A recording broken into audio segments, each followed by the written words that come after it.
dia para todos. Vamos começar mais uma aula de Direito do Trabalho. Hoje eu vou trabalhar com vocês um pouquinho sobre menor, sobre aprendiz e vou também falar sobre empregador.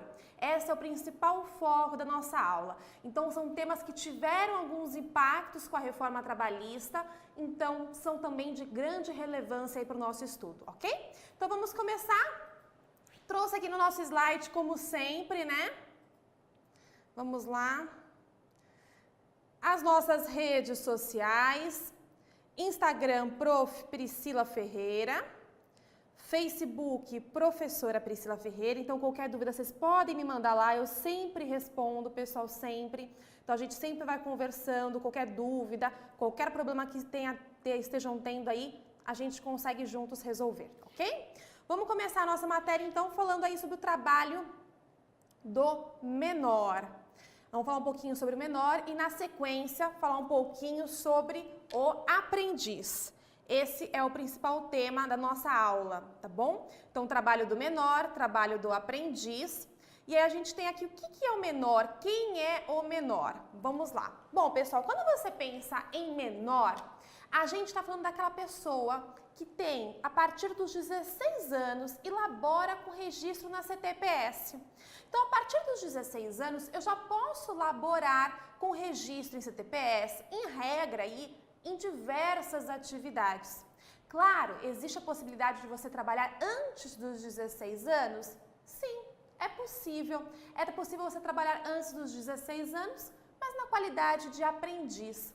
A partir dos 16 anos, você já pode trabalhar em diversas atividades que não seja na condição de aprendiz, ok? Então, este menor, a partir dos 16 anos, vai ter registro em carteira de trabalho, podendo se laborar aí em diversos tipos de atividade, inclusive como aprendiz ou até mesmo sem ser aprendiz.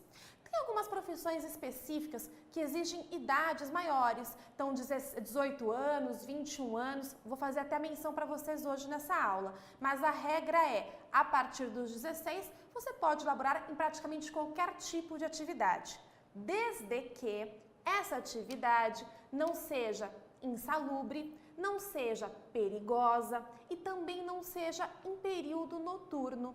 Então, a partir dos 16 anos, aí obviamente também é dos 14, né, até os 18, ninguém pode laborar o menor em sentido amplo aí, em atividades insalubres, perigosas ou em trabalho noturno, porque eu tenho que preservar o quê? A integridade física do menor, a integridade psicológica do menor e a integridade até moral mesmo para alguns tipos de atividade.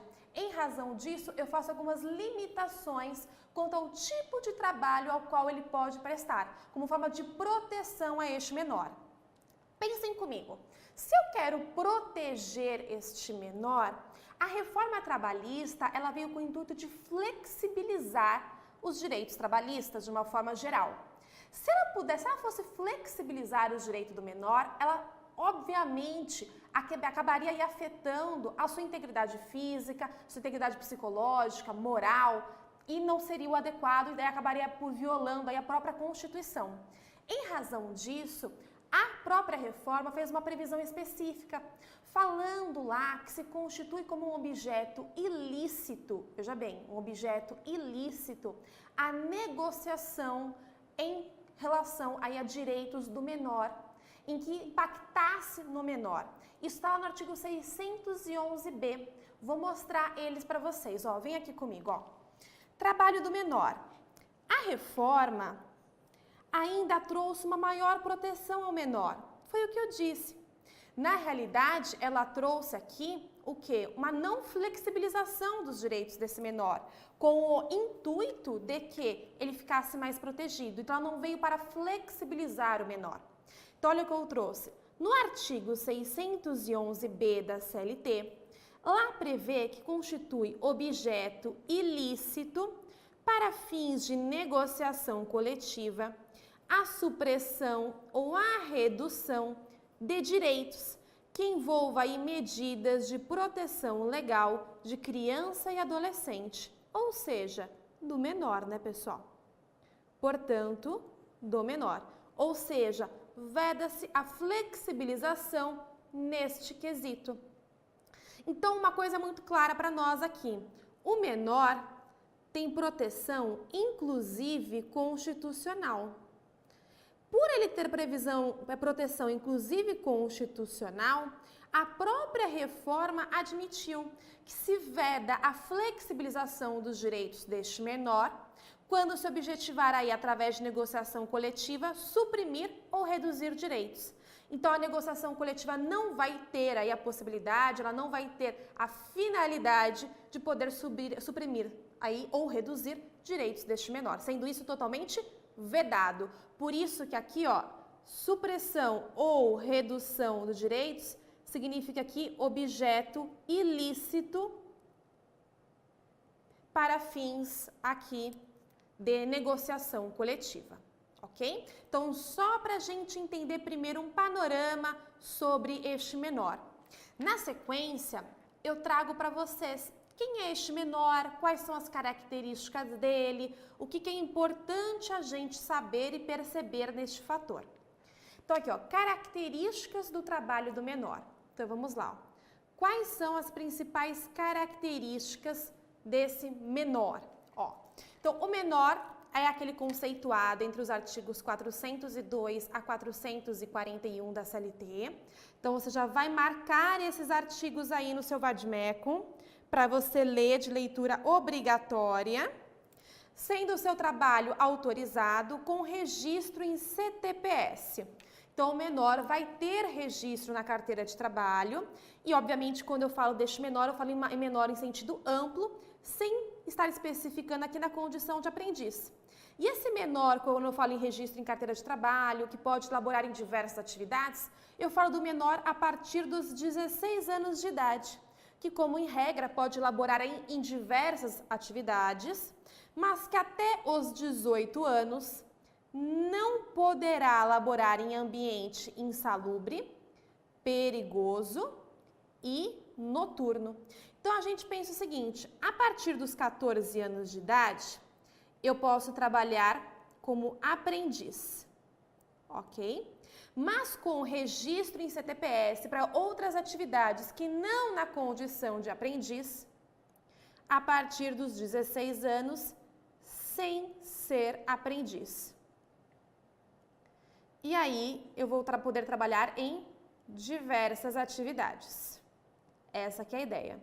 Mas essas diversas atividades, tanto para o aprendiz como para o menor em sentido amplo, a gente tem que lembrar que não pode ser em ambiente insalubre, nem perigoso e nem em trabalho noturno, ok? Então, tomem nota disso, já foi questão de prova, como a gente vai ver daqui a pouquinho. E aí tem umas exceções que coincidentemente já apareceram em prova e que eu considero bem importante para vocês a gente mencionar. Quais são, Priscila? Primeiro, a doméstica. Doméstica, vocês poderiam pensar, doméstica a partir aí dos 16 anos já pode trabalhar na condição de doméstica? Não pode, pessoal. Doméstica, ela é diferenciada, ela é regulamentada por lei especial e por essa razão tem que ter aqui, ó, no mínimo 18 anos para elaborar como doméstica. Alguns vão lembrar, outros não, mas a gente já falou isso na aula de doméstica, em que a gente mencionou que a idade mínima seria 18 anos. Aqui foi o que caiu na OAB, uma prova não muito recente aí, mas que apareceu já com essa banca, o trabalho em subsolo. O trabalho em subsolo se exige uma idade mínima, e essa idade mínima ela é de 21 anos. Então, idade mínima para quem trabalha em subsolo é 21 anos. Pode, a princípio, parecer uma informação que não é importante, né? Mas foi cobrada pela OAB, tá bom? E ainda eu vou acrescentar aqui uma função que pode aparecer para vocês. Vigilante. Vigilante também tem uma idade mínima, que é muito importante para a gente mencionar. Vigilante tem que também ter uma idade mínima de 21 anos. Então, vigilante também uma idade mínima de 21 anos, nos termos aí do artigo 16 da lei, vou colocar aqui para vocês, lei 7.102, retificando, de 83. Então, 7.102 de 83. Então, ó, diferenciações que a gente precisa lembrar aqui. Vamos lá. Nós temos aqui, vou até fazer com outra cor para vocês conseguirem identificar aqui. Doméstica, então, é a primeira diferenciação. Trabalho em subsolo, segunda diferenciação. E vigilante também, terceira diferenciação, em que a gente exige aí uma idade diferenciada, ok? Vamos caminhando mais um pouquinho, então, nesse sentido. Jornada do menor. O que a gente precisa saber aqui com a jornada do menor? Pessoal, quando a gente pensa na jornada do menor, a gente tem que lembrar de algumas características, não é? Quais são essas características? Vamos lá. Jornada do menor. Segue a regra seletista. Então, ele segue o quê? A regra da CLT.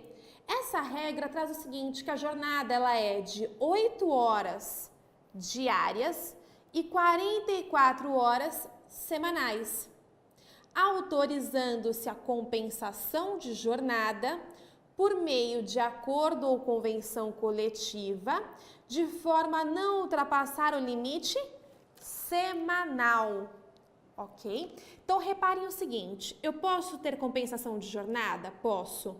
O menor, ou seja, aquele maior, a partir aí dos 16 anos, pode trabalhar em 8 horas diárias e 44 semanais, pode ter compensação de jornada, desde que se observe a jornada semanal aqui, obviamente, 44 horas semanais.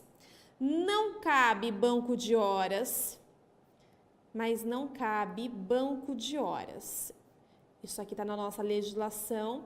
Tem um acordo de compensação, mas aquele acordo de compensação semanal, ok? Então, se ele prestar horas a mais durante a semana, essas horas vão ter que ser compensadas durante a própria semana, sendo vedado aí no período acima de uma semana, ou seja, mensal ou anual, como é o banco de horas, ok? Nós temos ainda aqui, ó, no entanto, observa-se em tratando de situação de força maior, essa informação ela é bem importante, poderá o menor laborar em regime extraordinário, limitado a 4 horas extras, quando o seu trabalho for tido como imprescindível. Então, pessoal, observe o seguinte, se eu posso trabalhar em regime extraordinário, fazendo aqui 4 horas extras, isso representa que a minha jornada vai ser de quanto? 12 horas. De forma excepcional, ok? Só que aí tem uma pegadinha que eu vou colocar aqui para vocês. Para que eu possa, então observem comigo, para que eu possa laborar em regime de hora extra, sendo menor de 18 anos, o meu trabalho tem que ser tido como imprescindível para aquela situação, para aquela empresa, ok? Para aquele empregador. No entanto, pessoal, antes da reforma trabalhista, então vamos fazer um panorama agora, antes e pós. Antes da reforma trabalhista, a gente observava que para o menor fazer hora extra, antes de exercer, antes de laborar em regime extraordinário, a ele deveria ser concedido um intervalo de no mínimo 15 minutos. Então, o empregador deveria conceder um intervalo ao empregado de 15 minutos quando este empregado fosse menor, antes que ele laborasse em regime extraordinário. No entanto, isso mudou com a reforma trabalhista. Por quê? Porque o artigo que trazia a previsão de que ele deveria ter um intervalo de no mínimo 15 minutos antes de fazer hora extra foi revogado. Em sendo revogado, pessoal, não tem mais a necessidade de se conceder um intervalo de 15 minutos antes de laborar em regime extraordinário. Então, tome muito cuidado. Se na prova trouxer para você a informação que o empregador é obrigado a conceder um intervalo ao empregado quando menor, antes que labore em regime extraordinário, está equivocado. Não mais. Em razão da revogação do artigo que previa tal situação. Qual que é esse artigo? Então, vamos colocar aqui, ó, no nosso slide. Nós tínhamos lá o artigo 384, que foi lá revogado. Vou colocar aqui para vocês, revogação. de forma que não se precisa conceder mais o intervalo antes de elaborar nesta situação. Além disso, pessoal, uma informação aqui bem importante para a gente, ok? Este trabalho extraordinário só vai ser possível se o trabalho dele for imprescindível. Em outras situações, vai ser totalmente vedado. É essa que é a nossa regra. Então, tomem nota desse detalhe aqui bem importante. Caminhando aqui ainda, vamos lá. Caso o menor preste serviço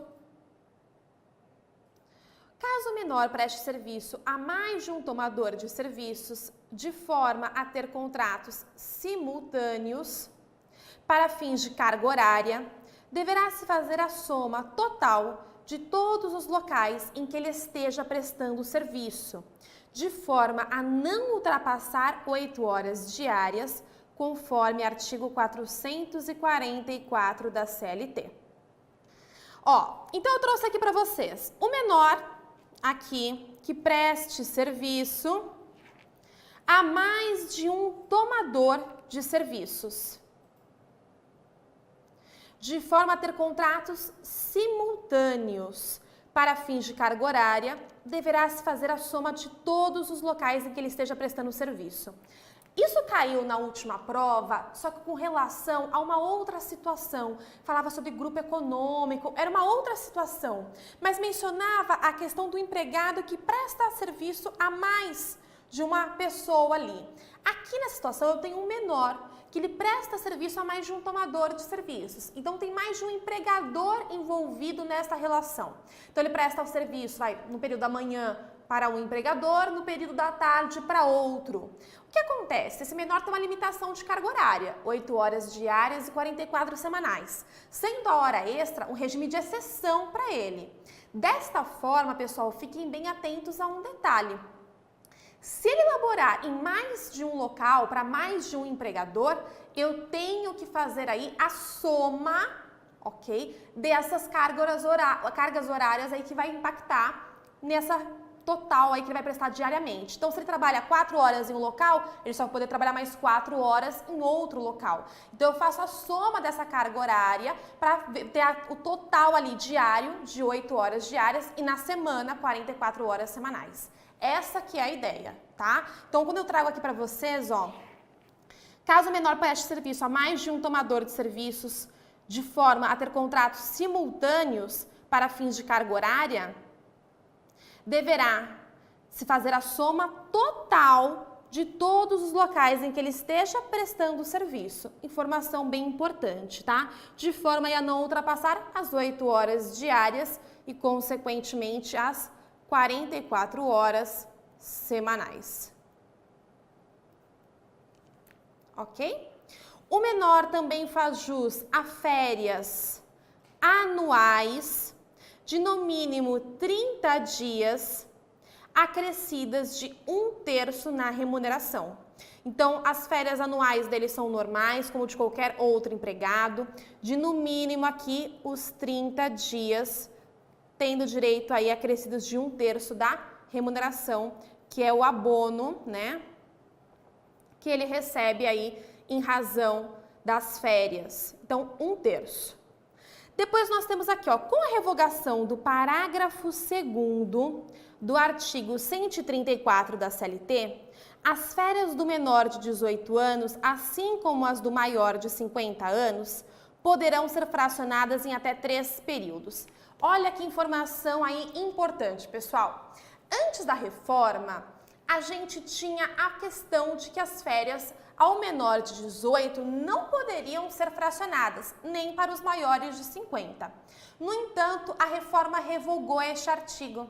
Então, agora se admite a possibilidade de fracionamento para os menores de 18 anos e os maiores de 50 no que tange às férias. Então, é uma informação bem importante, porque tem um impacto aqui também sobre a reforma, né? Antes, a gente tinha um limitador. As férias só poderiam ser fracionadas em até 2 períodos. Com a reforma, se possibilita o fracionamento em até 3, o que vai ser aplicado também ao menor. Então, o menor tem férias de 30 dias, tem direito àquele abono de 1/3 sobre as férias, mas pode-se ter também o fracionamento das férias deles em até 3 períodos. Como que vai funcionar esse fracionamento? Então, eu quero que você preste bastante atenção nesse fracionamento, porque isso vai se aplicar para qualquer tipo de empregado que a gente vai estudar lá na frente também quando falarmos de férias, tá? Então, ó, vem aqui comigo, ó. Como que funciona, Priscila, esse fracionamento? Nós temos aqui as férias, sendo um dos períodos, então eu vou colocar aqui, ó, primeiro período, segundo período e terceiro período. Um dos períodos não pode ser aí inferior a 14 dias. Então, ele tem que ser no mínimo de 14 dias, tá? Então, não inferior, a legislação prevê lá, não inferior a 14 dias, portanto, no mínimo 14 dias. Agora, os demais períodos vão ter que ter aí como mínimo de 5 dias cada um. Então, o segundo período e o terceiro período. Então, eu fraciono aí no máximo em 3 períodos. Essa que é a ideia. Então, eu consigo fracionar aí no máximo em 3 períodos. O que vai seguir, obviamente, a regra lá do artigo da CLT, que fala que, obviamente, para você fracionar aí em até 3 períodos, tem que ter aí a concordância do empregado. Então, o fracionamento depende, obviamente, da concordância do empregado, o que vai também depender aqui da concordância do menor. Essa que é a ideia. Então, informação importante, que eu quero que vocês tomem nota e vejam isso lá a partir do artigo 133 da CLT e seguintes, que já falam um pouquinho de férias, para que vocês já possam visualizar melhor sobre o tema, que nós vamos ter aí uma aula. A questão que já me perguntaram, Priscila, precisa ser nesta ordem? Não precisa ser nessa ordem, é um mero exemplo, tá? Então, você tem lá um fracionamento em até 3 períodos. A legislação ela só fala pra gente o seguinte, que um dos períodos não pode ser inferior a 14 dias e os demais não inferior a 5. A ordem como isso vai acontecer não me importa. O que me importa é que eu respeite o quê? O número de dias mínimo. É isso que vai me importar para fins de fracionamento das férias. Ok? Essa aqui é a ideia. Bom, caminhando aqui para a gente concluir, o adolescente menor de 18 anos, ou menor de forma ampla, não pode sofrer qualquer tipo de diferenciação salarial. Então, o menor ele não pode ter diferenciações salariais em comparação aos demais empregados adultos, aqui eu coloquei, né, em sentido amplo, quando exercentes de funções idênticas. Adultos aqui que ele se refere são aí os maiores de 18 anos. Ok? Então, os adultos aí maiores de 18 anos. Quando exercentes de funções idênticas, conforme OJ 26 da SDC. No que se refere aqui à quitação das verbas, a gente tem o quê? Que nessa quitação das verbas, o menor não pode dar a quitação das verbas sozinho. Isso não é permitido. Como assim, Priscila? Então, ó, é vedado ao menor de 18 anos dar, sem assistência dos seus representantes legais, quitação ao empregador pelo recebimento da indenização que lhe for devida, ok? Então, é vedado ao menor de 18 anos dar, sem assistência dos seus representantes legais, quitação ao empregador pelo recebimento das indenizações que lhe for devida. Ou seja, pessoal, a regra básica é, eu preciso, para dar quitação, eu vou precisar de assistência assistência dos pais ou representantes. Agora, um detalhe que é importante para fins de pegadinha de prova. Para que eu possa pedir dispensa, eu não preciso de assistência dos pais. Então, o ato de pedir dispensa independe de assistência. Independe de assistência. Mas a quitação das verbas dependerá de assistência. Ok? Depois eu trouxe aqui ainda para vocês. Artigo 440. Antes de eu falar do 440, eu vou até fazer uma observação só para a gente lembrar, né? Para fins de representação do menor em juízo, aquele que tem entre 16 e 18 anos vai ser representado e o menor de 16 anos vai ser assistido. Então, só para fazer a diferenciação e vocês conseguirem marcar aí no caderno de vocês. Então, para fins de representação em juízo, entre 16 e 18 anos vai ser representado e menor de 16 assistido. Depois nós temos aqui artigo 440 da CLT, como eu falei, vamos lá. Contra os menores de 18 anos não corre nenhum prazo prescricional. Então, pessoal, o que a gente tem que lembrar aqui daquela prescrição bienal. Prescrição bienal, que é aquela prescrição que fala pra gente o seguinte, né? Do termo final do contrato de trabalho, então vamos supor, tenho aqui, ó, 10/10/2010. Comecei a trabalhar e, obviamente, fui dispensado aqui em 5 do mês 11 de 2012, ok? Então, termo inicial do contrato, termo final do contrato. Daqui para o possível ingresso de uma reclamação trabalhista, nós temos um prazo prescricional aí de 2 anos, ok? No entanto, esse prazo de 2 anos, ele tem aí uma causa impeditiva de contagem, causa impeditiva de contagem com relação ao menor de 18 anos. Ou seja, até eu fazer 18 anos, ele não vai ter aí o início deste prazo prescricional. Então, aqui no nosso exemplo, vamos supor aqui, ó, que se ele tivesse saído da empresa antes de completar 18 anos, vamos supor, não estaria aí iniciando o prazo prescricional. O prazo prescricional desses 2 anos só vai se iniciar com a idade de 18 anos. Então, feito 18 anos, inicia aí o curso do prazo de 2 anos. Então, o início desse prazo depende aqui de ele estar com 18 anos, ok? Enquanto isso, não corre prazo prescricional. Então, ó, só para a gente retomar o artigo e vocês conseguirem identificar, olha o que traz aqui, né?